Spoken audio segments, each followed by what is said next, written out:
L-ewwel vittma kien raġel ta' 43 sena minn Raħa Ġdid u t-tieni vittma raġel ieħor mill-Belt Valletta. Iż-żewġ vittmi ma kinux flimkien. Il-każijiet seħħew bejn nofs il-lejl u l-kwarta ta' żbieħ is-sitt filgħodu f'Talpjetà. L-ewwel vittma kien għadu kemm ħareġ minn ristorant li jaw f'Taxbiex u qasam it-triq sabiex jirkeb il-karozza tiegħu li ħallija pparkjata f'dan il-parkeġġ.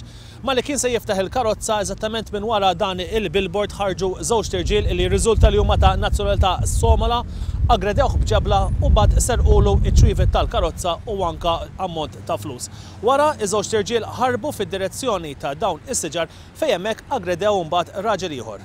Minkejja li kien bid-demm ħireġ minn rasu, ir-raġel minn Raħa Ġdid beda jgħajjed għall-għajnuna.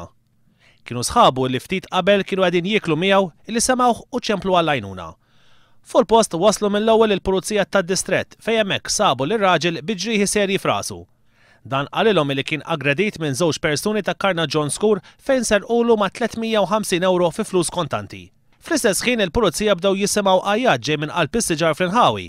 Hemmhekk raw żewġ persuni ta' Karna John Skur li kienu jaqblu mad-deskrizzjoni li tar raġel li kienu qegħdin jaggredixxu raġel ieħor li spiċċa bin-nuċċani mkisser. Malli l-pulizija arrestawhom fil-but ta' wieħed minnhom li huwa Somalu u residenti fiċ-ċentru miftuħ ta' Ħalfar instabu iċ-ċwievet tal-karozza. Is-Somalu ieħor huwa residenti Raħa Ġdid. Iż-żewġ Somali ġew arrestati u ttieħdu mill-pulizija għal iktar interrogazzjonijiet u huma mistennija jitresqu l-qorti fis-sigħat li ġejjin.